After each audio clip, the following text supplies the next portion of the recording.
ang balo sa kapalaran, muhadla lang sa atong dugan.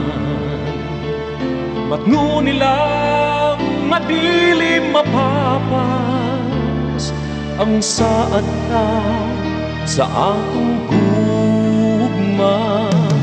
Bisan pa kung ang kangingi muhabol sa duha ta ka langit, dan agilan sa pahimo ang gugma mo maoy kahayag ko.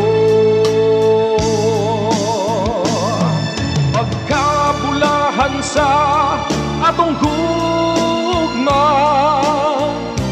gibathala giamuma, dili ta kawangon, dili ta pakiyason, kumanon tang tanang panumpatan.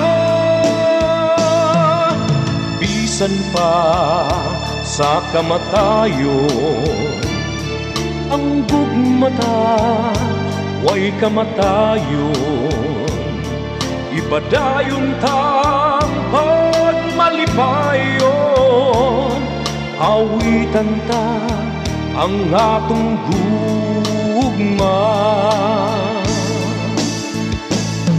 Pagkabulahan sa atong gugma,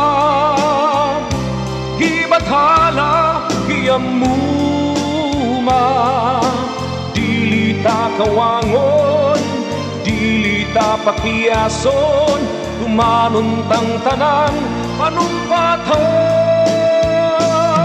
Pagkabulahan sa atong gugma, gibathala giamuma, dili ta kawangon, dili ta pakiyason, kumanon tang tanan.